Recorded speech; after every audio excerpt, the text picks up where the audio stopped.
Okay, അപ്പം നമ്മൾ അവസാനത്തെ മോഡ്യൂളിൽ, അതായത് 6ാമത്തെ മോഡ്യൂളിൽ ഒരു ടോപ്പിക് കൂടി ബാക്കി ഉണ്ടായിരുന്നു. അതായത് ഗോസ് ഹെഡിങ് എഴുതാം, solution of system of linear equations. Solution of system of equation, ഇങ്ങനെ 3-4 ഇക്വേഷൻസ് തരുന്നതിന് വിളിക്കുന്ന പേരാണ് സിസ്റ്റം ഓഫ് ഇക്വേഷൻസ് എന്ന്. അപ്പം അങ്ങനെയുള്ള ക്വസ്റ്റ്യൻ ആണ്, അതായത് solution of system of linear equations. അപ്പോൾ അതിൽ 2 മെത്തേഡ് നമുക്കുണ്ട്, 2 എളുപ്പമുള്ള മെത്തേഡാണ്.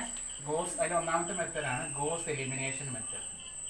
ഗോസ് എലിമിനേഷൻ ഇത് നമ്മൾ S3 പഠിക്കുന്നതാണ്, ലാക്കയിലുള്ളതാണ് എലിമിനേഷൻ മെത്തേഡ്. ഇത് ലാക്കയിൽ നമ്മൾ ചെയ്യുന്ന അതേ സെയിം പ്രൊസീജിയറാണ്, വലിയ വ്യത്യാസമൊന്നുമില്ല. Goes elimination method.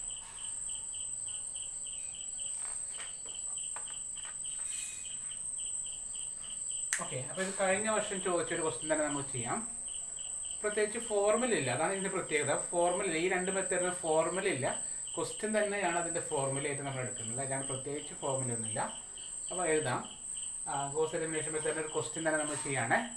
അതായത് കഴിഞ്ഞ 2020 അപ്പോൾ കഴിഞ്ഞ സപ്ലിയിൽ ആ എക്സാമിന് ചോദിച്ച ക്വസ്റ്റ്യൻ ആണ്, solve the system of equation by Gauss elimination method. Solve the system of linear equation by Gauss elimination method. ഇതാണ് ക്വസ്റ്റ്യൻ, ഒന്നാമത്തെ ക്വസ്റ്റ്യൻ.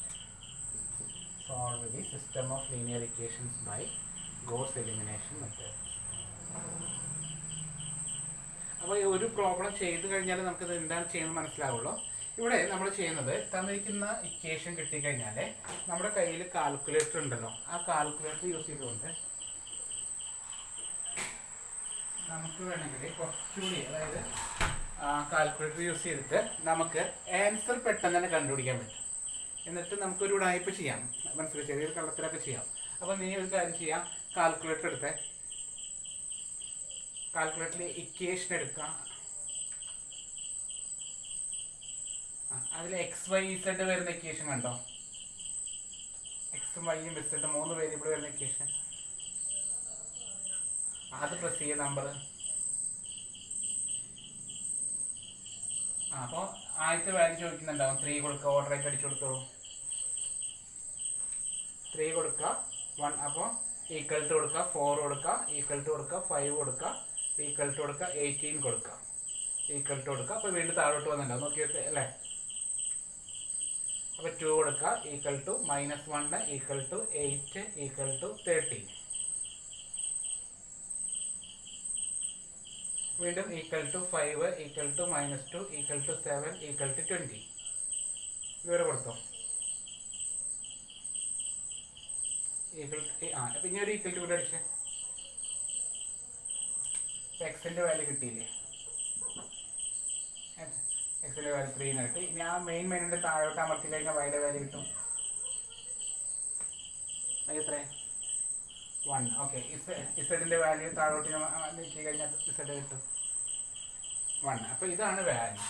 അപ്പോൾ ആൻസർ കണ്ടോ, ക്വസ്റ്റ്യൻ പേപ്പർ കിട്ടിയ ഉടനെ തന്നെ നമുക്ക് ആൻസർ കിട്ടി, കണ്ടോ. അപ്പോൾ ഇത് നോട്ട്ബുക്ക് ആൻസർ ഷീറ്റിൽ എത്തിക്കരുത്, റഫായിട്ട് എവിടെയെങ്കിലും നോട്ട് ചെയ്ത് വെക്കുക. ആൻസർ ഇതാണ്, ഇതിലേക്ക് എത്തിക്കണം നമുക്ക്. ആദ്യം തന്നെ ആൻസർ കണ്ടുപിടിക്കരുത്, അപ്പോൾ നമ്മൾ എവിടെന്നെങ്കിലും കോപ്പി അടിക്കണമെന്നൊക്കെ വിചാരിക്കുള്ളൂ. അപ്പോൾ ആൻസർ ഷീറ്റിൽ എഴുതാണ്ട് വേറെ എവിടെയെങ്കിലുമൊക്കെ റഫായിട്ട് എഴുതി വെച്ചോളൂ, ഇതാണ് ആൻസർ, ഇതിലേക്കാണ് എത്തിക്കരുത്. നമുക്ക് കിട്ടിയില്ലെങ്കിൽ ഇതന്നെ എഴുതി വയ്ക്കാം. ഓക്കെ, അപ്പോൾ അത് നമ്മൾ ആദ്യം തന്നെ, ഇപ്പോൾ ഈ 2 മെത്തേഡ് നമുക്ക് അങ്ങനെ ചെയ്യാം കേട്ടോ. ഈ 2 മെത്തേഡിൽ നമുക്ക് ഇങ്ങനെ ആൻസർ ആദ്യം തന്നെ കണ്ടുവയ്ക്കാം, എന്നിട്ട് നമുക്ക് ആൻസറിലേക്ക് പോയാൽ മതി.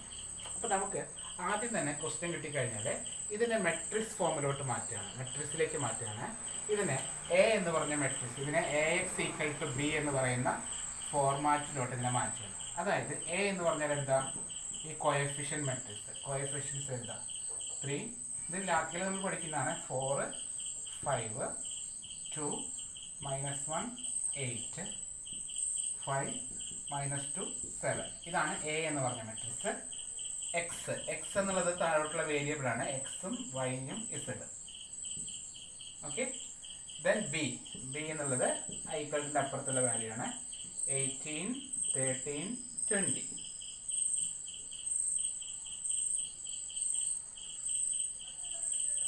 ഓക്കെ, നമ്മൾ ചെയ്യുന്നത് ഇതിൽ പ്രത്യേകിച്ച് ഫോർമുല ഒന്നുമില്ല, ചെയ്യാൻ പോകുന്നത് ജസ്റ്റ് പറയണം. നമ്മൾ ഈ തന്നിരിക്കുന്നതിൻ്റെ ഓഗ്മെന്റഡ് മെട്രിക്സ് എഴുതാൻ പോവാണ്. നമ്മൾ ലാക്കിയിൽ എന്താണ് ചെയ്തത്, സെയിം പ്രൊസീജിയറാണ്, ഈ സെയിം മെത്തേഡ് തന്നെയാണ് ലാക്കിയിലുള്ളത്. ഓഗ്മെന്റഡ് മെട്രിക്സ് എന്ന് പറയുന്ന ഓഗ്മെന്റഡ് മെട്രിക്സ് കേട്ടോ. ഓഗ്മെന്റഡ് മെട്രിക്സ് എഴുതുന്നത് എന്താണ്? ഓഗ്മെന്റഡ് മെട്രിക്സ് എന്ന് പറഞ്ഞാൽ എനും ബിനും കൂടി ചേർത്ത് എഴുതാം. എയും ബിയും കൂടി ചേർത്ത് എഴുതാണേ. നോക്കാം.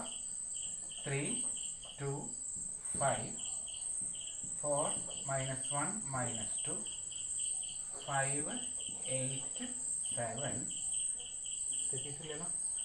18 13 20 എനും ബിയും കൂടി ചേർത്ത് എഴുതുന്നു. അവിടെ നമ്മൾ ലാക്കയിൽ ചെയ്യുന്നത് ഇതിൻ്റെ റാങ്ക് കാണുകയാണ്. നമ്മൾ ഓർമ്മ വരുന്നുണ്ടോ? ലാക്കയിൽ നമ്മളിതിൻ്റെ റാങ്ക് കാണുകയാണ് ചെയ്യുന്നത്. ഇവിടെ റാങ്ക് കാണുന്നില്ല. റാങ്ക് കാണുന്ന സ്റ്റെപ്സ് എഴുതുന്നു. അതായത് ഈ തന്നിരിക്കുന്ന മെട്രിക്സിൻ്റെ റോ റെഡ്യൂസ്ഡ് എക്കലോൺ ഫോമിലോട്ട് കൺവേർട്ട് ചെയ്യാണ്. എന്താണ് എക്കലോൺ ഫോം എന്ന് പറഞ്ഞാൽ ഈ മെട്രിക്സിൻ്റെ ഫസ്റ്റ് എലമെൻറ്റ്, ഞാൻ നമ്മൾ ചെയ്യുന്ന രീതിയാണ് പറഞ്ഞത്. ഫസ്റ്റ് എലമെൻറ്റില്ലേ, ഫസ്റ്റ് എലമെൻറ്റ് 1 ആക്കിയിട്ട് അതിൽ താഴെയുള്ള എലമെൻറ്റിനൊക്കെ നമ്മൾ എന്ത് എഴുതാം? 0 എഴുതാം. ഇത് ഈ സൈഡിൽ എന്ത് വേണമെങ്കിലും ആയിക്കോട്ടെ, നമ്മൾ നോക്കില്ല. അടുത്ത സ്റ്റെപ്പിൽ രണ്ടാമത്തെ എലമെൻറ്റിനെ 1 ആക്കിയിട്ട് താഴെ 0 എഴുതാം. സൈഡിൽ നമ്മൾ എന്താണെന്ന് മൈൻഡ് ചെയ്യാറില്ല. ഓക്കെ. മൂന്നാമത്തേത് ഇവിടെ ഫസ്റ്റ് എലമെൻറ്റ് 1 ആക്കിയിട്ട് സൈഡിൽ ഇവിടെ കിട്ടുന്ന വാല്യൂ ഇസഡിൻ്റെ വാല്യൂ കിട്ടും. ശില്പ, ഇതാണ് ഐഡിയ. അപ്പോൾ ഇതാണ് നമ്മൾ ചെയ്യാണ്ട് മെത്തേഡ്. ഇതാണ് നമ്മൾ ഇവിടെ 1 ആക്കുന്ന സമയത്ത് ഈ ഇസഡിൻ്റെ വാല്യൂ, ഇവിടെ ഇസഡിൻ്റെ വാല്യൂ കിട്ടും. നമ്മുടെ പ്രോബ്ലത്തിലാണെങ്കിൽ ഈ പ്രോബ്ലത്തിൽ അവിടെ 1 കിട്ടണം. ഇനി കിട്ടിയില്ലെങ്കിൽ നമ്മൾ അഡ്ജസ്റ്റ് ചെയ്ത് 1 എഴുതി വയ്ക്കുക. കാരണം നമ്മൾ കാൽക്കുലേറ്റർ ഇസഡിൻ്റെ വാല്യൂ എത്ര കണ്ടുപിടിച്ചിട്ടുണ്ട്? ഇസഡിൻ്റെ വാല്യൂ 1 ആണെന്ന് കണ്ടെത്തിയിട്ടുണ്ട്. അപ്പോൾ ഇവിടെ 1 കിട്ടും. കിട്ടിയില്ലെങ്കിലേ പറഞ്ഞത് നമ്മുടെ കയ്യിൽ കിട്ടുന്നില്ല എന്ന് വെച്ചെങ്കിൽ അവിടെ അറിയാണ്ട് നമ്മൾ അറിയാത്ത രീതിയിൽ എന്ത് എഴുതിക്കുക? അവിടെ 1 എഴുതിച്ച് നമ്മൾ അവസാനിപ്പിക്കുക. ഓക്കെ, ആ ഒരു ഓർമ്മയിലുണ്ടായിക്കോട്ടെ. ഇസഡിൻ്റെ വാല്യൂ അവിടെ വരണം. അപ്പോൾ നമുക്ക് സ്റ്റാർട്ട് ചെയ്യാം. നമ്മൾ ഡാക്കയിൽ പഠിച്ചതാണ്. ആദ്യം ചെയ്യേണ്ടത് ഈ റോയിൽ എവിടെയെങ്കിലും 1 ഉണ്ടോ എന്ന് നോക്കുക. ഫസ്റ്റ് ഇവിടെ ഏതെങ്കിലും റോയിൽ ഫസ്റ്റ് എലമെൻറ്റ് 1 ഉണ്ടോ? ഇല്ല. അപ്പോൾ അത് ചെറിയ ക്വസ്റ്റ്യൻ അല്ല, ചില്ലറ ക്വസ്റ്റ്യൻ അല്ല, അത്യാവശ്യം ടഫുള്ള ക്വസ്റ്റ്യൻ ആണ്. അപ്പോൾ 1 ഇല്ലാത്തതുകൊണ്ട് ഇയാളെ കൺസിഡർ ചെയ്യുക. 3നെ 1 ആക്കണം നമുക്ക്. അതിന് വേണ്ടിയിട്ട് ഫസ്റ്റ് റോനെ കുറയ്ക്കാനൊന്നും പറ്റില്ല. R1/3 ചെയ്യുന്നു. R1നെ 3 കൊണ്ട് ഡിവൈഡ് ചെയ്യുന്നു. ഓക്കെ, റേഷണൽ നമ്പേഴ്സ് ആയിട്ടാണ് വരിക. അപ്പോൾ ഇവിടെ 1 4/3 5/3 18/3 എന്ന് പറഞ്ഞാൽ 6 ആണ്. കാൽക്കുലേറ്റർ അടിച്ചു നോക്കിയാൽ മതി. ഇവിടെ 2 അതിൽ മാറ്റില്ല. -1 8 13 5 -2 7 20. അപ്പോൾ ഇത് ചെയ്താൽ മനസ്സിലായല്ലോ എന്താ നമ്മൾ ചെയ്യുന്നത്? ഇവിടെ 1 ഇല്ലാത്തതുകൊണ്ടാണ് ചെയ്തത്. അവിടെ 1 ഇല്ലാത്തതുകൊണ്ട് അവിടെയുള്ള എലമെൻറ്റിനെ നമ്മൾ 1 കൊണ്ട് ഡിവൈഡ് ചെയ്തു. ഓക്കെ ആണോ? ഓക്കെ, ഏതാണ് എലമെൻ്റ്? 1 കൊണ്ടല്ല, ഏത് എലമെൻ്റ് ആണുള്ളത് അതുകൊണ്ട് ഡിവൈഡ് ചെയ്യാം കേട്ടോ. അപ്പോൾ ഫസ്റ്റ് സ്റ്റെപ്പ് കഴിഞ്ഞു. ഈ എലമെൻറ്റ് 1 ആയി തീർന്നു. ഇനി ചെയ്യേണ്ടത് ഈ 1ൻ്റെ താഴെയുള്ള ഈ 2 പേരില്ലേ, ഇവർ 2 പേര് 0 ആക്കലാണ് അടുത്ത ഡ്യൂട്ടി. 1ൻ്റെ സൈഡിൽ ആര് വേണമെങ്കിലും ആയിക്കോട്ടെ, നമ്മൾ സൈഡിൽ മൈൻഡ് ചെയ്യുന്നില്ല. 1ൻ്റെ താഴ് മാത്രം ശ്രദ്ധിക്കുന്നു, താഴോട്ട് മാത്രമേ നമ്മൾ ശ്രദ്ധിക്കുന്നുള്ളൂ. ഓക്കെ അല്ലേ? ഓക്കെ, അപ്പോൾ അതിന് വേണ്ടി നമ്മൾ ചെയ്യേണ്ട റൂളാണ് ഏതിനെയാണോ 0 ആക്കേണ്ടത്. ഇപ്പം ഈ റോൻ്റെ പേരെന്താ? ഇത് R1 എന്ന് പറഞ്ഞ റോ, ഇത് R2 എന്ന് പറഞ്ഞ റോ, ഇത് R3 എന്ന് പറഞ്ഞ റോ അല്ലേ? ഏത് റോനെ നമുക്ക് 0 ആക്കേണ്ടത്? R2 എന്ന് പറഞ്ഞ റോ അല്ലേ? അപ്പോൾ R2 = R2 എന്ന് എഴുതാം. ഞാൻ ഐഡിയ പറയാണ്. എന്തിനെയാണോ 0 ആക്കേണ്ടത് അതേ = അത് എഴുതാം. പിന്നെ മൈനസ് ഇടാം. ഇനി ഏത് എലമെന്റിനെ 0 ആക്കേണ്ടത്? R2ലെ ഏത് എലമെന്റ് നമ്പർ എന്താ? പേരെന്താ? 2 അല്ലേ? 2. അപ്പോൾ 2 എന്നുള്ളത്. അപ്പോൾ 2 അല്ല, അവിടുത്തെ നമ്പറാണ് ഉദ്ദേശിച്ചത്. 2 എന്നുള്ള വാല്യൂ, 2 എന്നുള്ള വാല്യൂനെയാണ് നമുക്ക് 0 ആക്കേണ്ടത്. അപ്പോൾ R2 - 2 എന്ന് എഴുതി. ഇൻറ്റു ഏത് എലമെന്റാണ് നമ്മളിപ്പോൾ 1 ആയി തീർന്നത്? ഏത് റോയെ 1 ആയി തീർന്നത്? R1 അല്ലേ? ഇൻറ്റു R1 എന്ന് എഴുതുന്നത്. ഇതാണ് റൂള്. R2 = R2 - 2R1. അതേപോലെ R3നെ 0 ആക്കുമ്പോൾ എന്താ റൂള് വരിക? R3 = R3 എന്ന് എഴുതാം. പിന്നെ മൈനസ് ഇടാം. ഏത് എലമെന്റിനെ അവിടെ 0 ആക്കേണ്ടത്? 5. അല്ലാതെ 3 എന്ന് എഴുതരുത്. മൂന്നാമത്തെ റോന്ന് വെച്ചാൽ 3 എഴുതരുത്. ഇവിടെ 2 വന്നത് അവിടെ 2 എന്നുള്ള നമ്പർ വന്നതുകൊണ്ടാണ്, അല്ലാണ്ട് 2 എന്നുള്ള അർത്ഥമല്ല. അവിടെ 2 ആയതുകൊണ്ടാണ് 2 എഴുതിയത്. ഇവിടെ 5 ആയതുകൊണ്ട് 5R1 എന്ന് എഴുതുന്നു. ഓക്കെ ആണോ? അപ്പോൾ റിസൾട്ട് ഉണ്ടാക്കിയത് മനസ്സിലായോ? R2 equal to R2 minus 2R1. എവിടെയാകുമ്പോഴോ R3 മൈനസ് 5R1. ഇത് നമ്മൾ കാൽക്കുലേറ്റ് ചെയ്യണേ. കാൽക്കുലേറ്റർ എടുക്കുക. ആദ്യത്തെ റോയിനെ മാറ്റേണ്ട, അത് അതുപോലെ എഴുതി 1 4/3 5/3 6. രണ്ട് റോയിനെ മാറ്റണ്ടേ. ഇത് ചെയ്ത് കഴിഞ്ഞാൽ ഇത് രണ്ട് 0 ആവും. അതുകൊണ്ട് ചെയ്യാൻ നിൽക്കണ്ട, 0 എഴുതിയിരിക്കുന്നു. ഓക്കെ, ഇനി ഈ ഒരു റോ മുഴുവൻ ചെയ്യാൻ പോവാണ് കേട്ടോ. 0 ആവും, ഇത് ചെയ്ത് നോക്കണ്ട, 0 ആവും. അതുകൊണ്ട് എഴുതുന്നില്ല. ഈ ഒരു റോയിൽ മുഴുവൻ ചെയ്യാൻ പോവാണ് നമ്മുടെ. ശ്രദ്ധിക്കണേ, പറയട്ടെ. ഈ റോയിലെ R2ന്റെ എലമെന്റ് എത്രയാണ്? -1 അല്ലേ? അപ്പോൾ നിങ്ങൾ ചെയ്യേണ്ടത് കാൽക്കുലേറ്ററിൽ -1 എന്ന് ടൈപ്പ് ചെയ്ത്, അപ്പോൾ R2 നമ്മൾ ടൈപ്പ് ചെയ്തു. പിന്നെ എന്താ പറഞ്ഞു കഴിഞ്ഞാൽ മൈനസ്. അപ്പോൾ നിങ്ങൾ കാൽക്കുലേറ്ററിൽ മൈനസ് ഇടാം. ഓക്കെ, ഇനി 2 ഇൻറ്റു എന്നാണ്. അപ്പോൾ 2 അടിക്കുക കാൽക്കുലേറ്ററിൽ. അപ്പോൾ നമ്മളിപ്പോൾ ചെയ്തത്, നിങ്ങൾ കാൽക്കുലേറ്റർ ഇങ്ങനെയാണ് അടിച്ചിട്ടുണ്ടാവുക. -1 കാൽക്കുലേറ്റർ അടിച്ചു, മൈനസ് കാൽക്കുലേറ്റർ അടിച്ചു, 2 എന്ന് കാൽക്കുലേറ്റർ അടിച്ചു, പിന്നെ ഒരു ഇൻറ്റു എടുക്കുക. കാൽക്കുലേറ്ററിൽ ഇൻറ്റു കൊടുക്കുക. ഇനി എന്താ 4/3 ആണ് അല്ലേ? അപ്പോൾ ഒരു ബ്രാക്കറ്റ്, റേഷണൽ നമ്പർ ആയതുകൊണ്ട് ഒരു ബ്രാക്കറ്റിൽ ഇട്ടിട്ട് 4/3 അടിച്ചു കൊടുക്കും. ഒരു ബ്രാക്കറ്റ് ഇട്ടിട്ട് 4/3 അടിക്കുക. മനസ്സിലായോ? കറസ്പോണ്ടിങ് R1 ആരാണ്? ഈ പൊസിഷന്റെ കറസ്പോണ്ടിങ് R1 ആരാണ്? ഇൻറ്റു R1 ആണ്. R1 ആരാണ്? 4/3 ആണ് കേട്ടോ. അതുകൊണ്ടാണ് കൊടുക്കുന്നത്. 4/3 ആയതുകൊണ്ട് ബ്രാക്കറ്റ് നാം മറക്കരുത്. ബ്രാക്കറ്റ് ഓപ്പൺ ചെയ്തിട്ട് 4/3 എടുത്ത് ബ്രാക്കറ്റ് ക്ലോസ് ചെയ്യുക. അല്ലെങ്കിൽ മറ്റേ ബൈ ഇട്ടാലും മതി. നിങ്ങളുടെ കാൽക്കുലേറ്റർ മറ്റേ ബൈ ഉണ്ട്, അങ്ങനെ ഇട്ടാലും മതി. തെറ്റാതിരിക്കാൻ ബ്രാക്കറ്റ് ഇടുക, അതൊന്നും നല്ലത്. എത്ര ആൻസർ കിട്ടിയത്? അപ്പോൾ -11/3 എന്ന് എഴുതിച്ചു. രണ്ടാമത്തെ തന്നെ അല്ലേ കിട്ടിയത്? ഓക്കെ, അടുത്തത് എടുക്കുന്നു. അടുത്ത എലമെന്റ് എടുക്കുന്നു. അപ്പോൾ 8 മൈനസ് അല്ലേ? 8 മൈനസ് 2 ഇൻറ്റു, അത് ഇത് കഴിഞ്ഞിട്ട് ഇതിലേക്ക് പോകട്ടോ. 8 മൈനസ് 2 ഇൻറ്റു 5/3 എത്രയാണ് വന്നത്? 14 ആണോ 40 ആണോ? ഓക്കെ, 14/3. ഓക്കെ, അടുത്തത് 13 minus 2 into 6.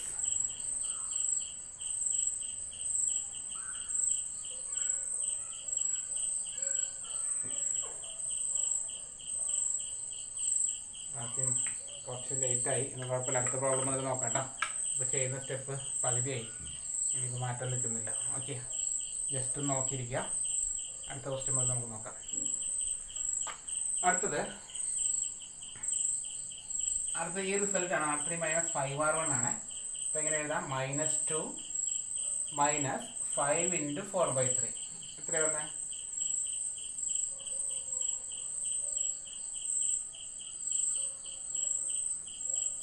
13 minus 2 into 6. 13 minus 12 1 ആണ് വരിക. 1 ആണ് വരിക കേട്ടോ.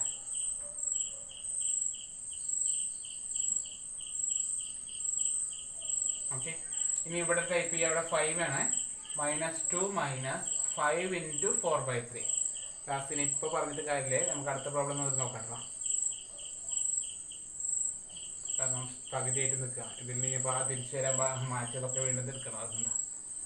-2 മൈനസ് 5 ഇൻറ്റു 4/3 എളുപ്പമുള്ള ടോപ്പിക്കാണ്, പഠിക്കേണ്ട. എത്രയാണ് വന്നത്?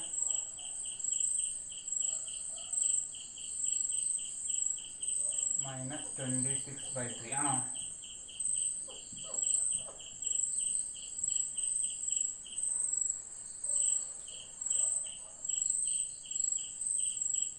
ഓക്കെ, അടുത്തത് 7 മൈനസ് 5 ഇൻറ്റു 5/3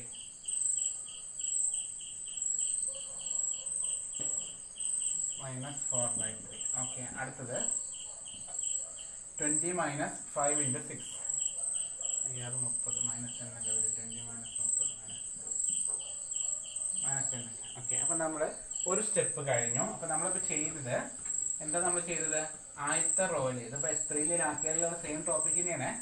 ആദ്യത്തെ റോയില് ഇവിടുത്തെ എലമെന്റിനെ 1 ആക്കിയിട്ട് അതിന് താഴെയുള്ള 2 പേരെയും 0 ആക്കി.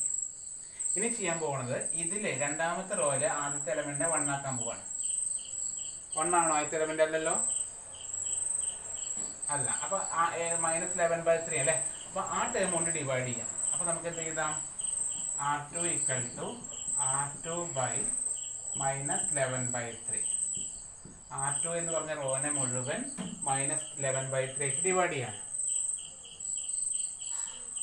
അപ്പോൾ ശ്രദ്ധിക്കാം, മറ്റേ ഏതാണ് 1 4/3 5/3 6. ഇവിടെ 0 വരും. 1 ആയിട്ട് ഡിവൈഡ് ചെയ്യുമ്പോൾ 1 വരും ഇവിടെ, കണ്ടോ. ഇനി 14/3 ബൈ മൈനസ് 11/3 എന്ന് ടൈപ്പ് ചെയ്ത് 14/3 ബൈ മൈനസ് 11/3. നിങ്ങൾ ബ്രാക്കറ്റിൽ ഇങ്ങനെ ചെയ്താൽ മതി. 14/3 ബ്രാക്കറ്റ് കൊടുക്കുക, ബൈ ഇട്ടിട്ട് വീണ്ടും ബ്രാക്കറ്റിൽ മൈനസ് 11/3 കൊടുക്കുക. എത്രയാന്ന് 14/11 കിട്ടിയില്ലേ? മൈനസ് 14/11 കിട്ടി. അടുത്തത് 1/11/3. അപ്പോൾ മൈനസ് 3/11 ആണിത്. ശരിയാണ്, നോക്കാം.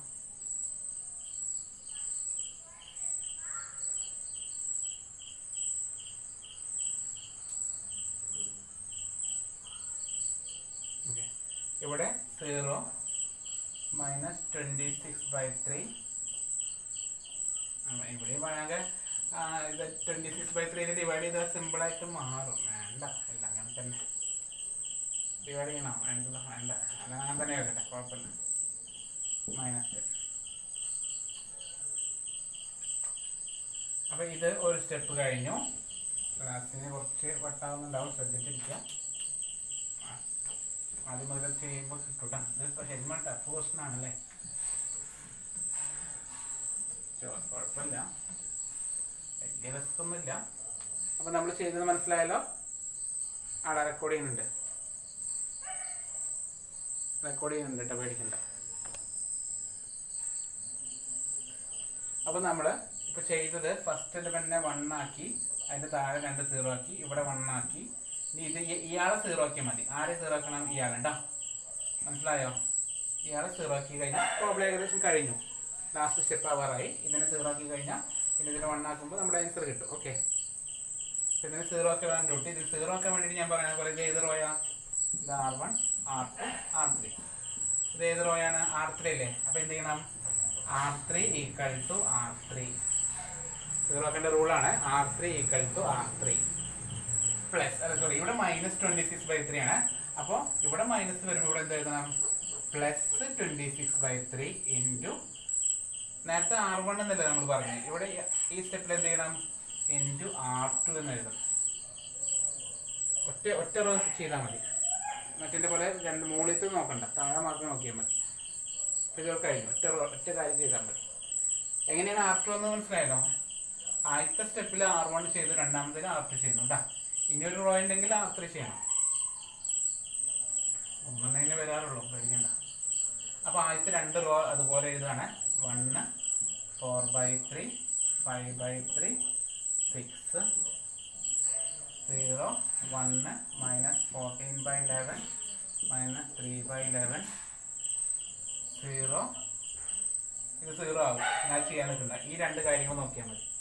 കാൽക്കുലേറ്റർ എടുക്കാം, കുറച്ച് പണിയുണ്ട്.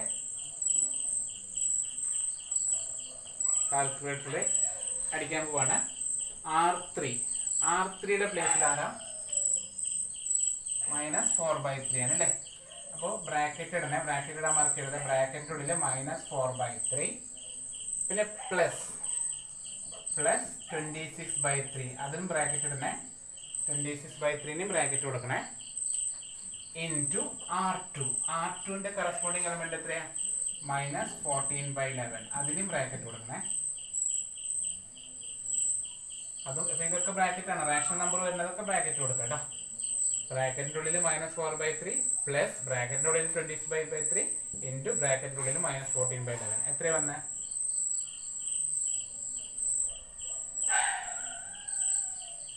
മൈനസ്. ഓക്കെ, അടുത്തത്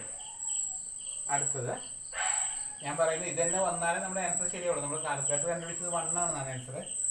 അപ്പോൾ ഈ സെയിം സാധനമാണ് വന്നു കഴിഞ്ഞാൽ നമ്മൾ രക്ഷപ്പെട്ടു. വന്നില്ലെങ്കിൽ അതൊന്ന് എഴുതിയൊക്കെയാണ് ഞാൻ പറയുന്നത് കേട്ടോ. നോക്കാം നമുക്ക്. -10 പ്ലസ് 26/3 ഇൻറ്റു മൈനസ് 3/11 ഒന്ന് നോക്കുക. അത്ര വരുന്നത്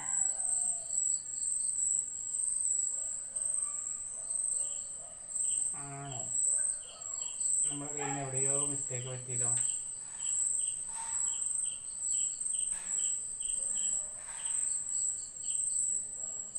രണ്ടുപേർക്ക് അങ്ങനെ കിട്ടിയ -4/3 ആണ് കിട്ടിയത്. അപ്പോൾ നീ രക്ഷപ്പെട്ടു -136/11. അത് കിട്ടണം. നമ്മൾ പറഞ്ഞ ഓർമ്മയുണ്ടോ? ഇവിടെ വരുന്നത് ഇസഡിന്റെ വാല്യൂ ആണ്. ഇത് രണ്ട് സെയിം ആയാലും ഇസഡ് 1 വരുള്ളൂ. നമ്മൾ കാൽക്കുലേറ്റർ ഉടായ്പ ചെയ്യാൻ പറഞ്ഞിട്ടുണ്ടാകും. അത് ചെക്ക് ചെയ്ത ശില്പ. -10 + 26/3 ബ്രാക്കറ്റ് കൊടുക്കണേ, ഇൻറ്റു -3/11 ബ്രാക്കറ്റ് കൊടുക്കണം.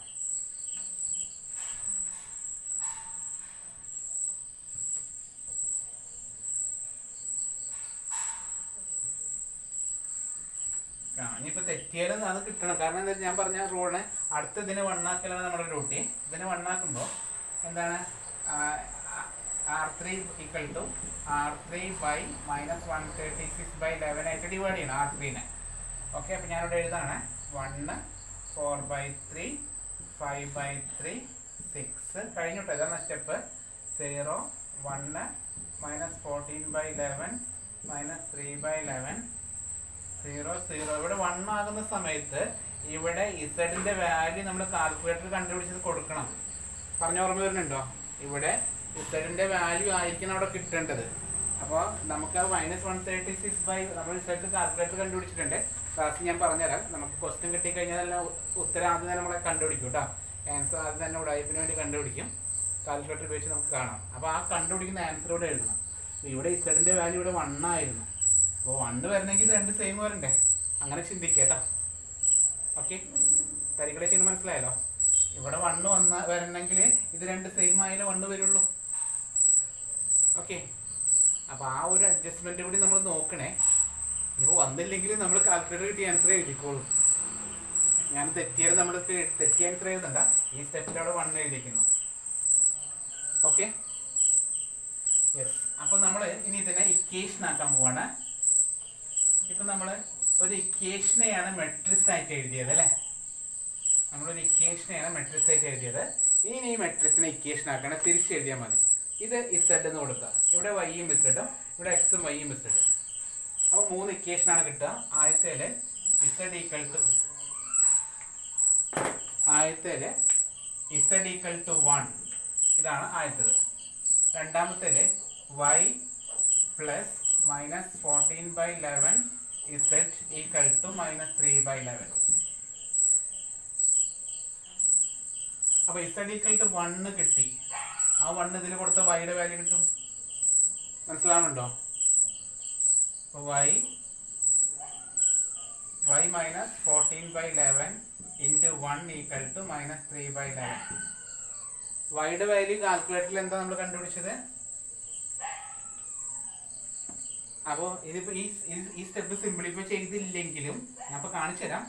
സിംപ്ലിഫൈ ചെയ്തില്ലെങ്കിലും അടുത്ത സ്റ്റെപ്പിൽ y = 1 എന്ന് നമ്മൾ കാൽക്കുലേറ്റർ കണ്ടുപിടിച്ച വാല്യൂ ഇവിടെ എഴുതണം. മനസ്സിലായോ? ഇനി എങ്ങനെ വന്നത് കാണിച്ചു തരാം. അങ്ങനെ വരാതിരിക്കുന്നില്ല, എങ്കിലും വന്നില്ലെങ്കിലേ പറഞ്ഞ് തെറ്റിയാലും കാൽക്കുലേറ്റർ കിട്ടിയ വാല്യൂ എഴുതി വയ്ക്കുക. ഓക്കെ, അപ്പോൾ y = ഇതിനങ്ങോട്ട് മാറ്റുമ്പോൾ എന്താ വരിക? -3/11 + 14/11 വരും. അപ്പോൾ എന്താ വരിക? 11/11 വരും = 1 കേട്ടോ. മനസ്സിലായോ? ഇനി കിട്ടിയില്ലെങ്കിലും നമ്മൾ y = 1 എഴുതും. അപ്പോൾ ഇസഡിന്റെ വാല്യൂ കിട്ടി, അത് ഇതിൽ സബ്സ്റ്റിറ്റ്യൂട്ട് ചെയ്താലേ നമുക്ക് y-യുടെ വാല്യൂ കിട്ടി. അടുത്തൊരു മോളിൽ സബ്സ്റ്റിറ്റ്യൂട്ട് ചെയ്താൽ എക്സിന്റെ വാല്യൂ കിട്ടും കേട്ടോ. മോളിൽ എന്തായിരുന്നു? എക്സിന്റെ ഇക്വേഷൻ x y z കൊടുക്കുക. ഇവിടെ x, ഇവിടെ y, ഇവിടെ z കേട്ടോ. അപ്പോൾ മൂന്നാമത്തെ ഇക്വേഷൻ x + 4/3y + 5/3z = 6. ഇപ്പൊ നമ്മൾ 2 1 കണ്ടുപിടിച്ചു. അത് രണ്ടും അവിടെ സബ്സ്റ്റിറ്റ്യൂട്ട് ചെയ്താൽ മതി. x + 4/3 × 1 + 5/3 × 1 = 6. ഇനിയിപ്പോൾ അത് കിട്ടിയാലില്ലെങ്കിലും കാൽക്കുലേറ്റർ നമ്മൾ കണ്ടുവച്ചിട്ടുണ്ട്. എക്സിന്റെ വാല്യൂ എത്രയും നമ്മൾ കണ്ടുപിടിച്ചത് 3 അല്ലേ? 3. ഇതിപ്പോൾ സിംപ്ലിഫൈ ചെയ്യേണ്ട ആവശ്യമൊന്നുമില്ല. ഇംപ്ലൈസ് എന്ന് പറഞ്ഞിട്ട് എഴുതിച്ചാൽ മതി. x = 3 എന്ന് എഴുതിക്കാം നമുക്ക്. എങ്കിലും ഞാൻ സിംപ്ലിഫൈ ചെയ്ത് കാണിക്കുകയാണേ. മനസ്സിലായോ? നമുക്ക് കാൽക്കുലേറ്റർ ആൻസർ കണ്ടുപിടിക്കുന്നുണ്ട്. കുറച്ച് തരികടൊക്കെ കളിക്കാം, കുഴപ്പമൊന്നുമില്ല. അപ്പോൾ x + 9/3 = 6. x + 3 = 6. X equal to 6 minus 3 equal to 3. ഇത് ലാസ്റ്റ് ഒന്ന് എടുത്ത് എഴുതുക. കാൽക്കുലേറ്റർ കിട്ടിയതാണ് എടുത്ത് എഴുതുന്നത്. X equal to 3, Y equal to 1, Z equal to 1. ഇതാണ് കോസ് എലിമിനേഷൻ മെത്തേഡ്.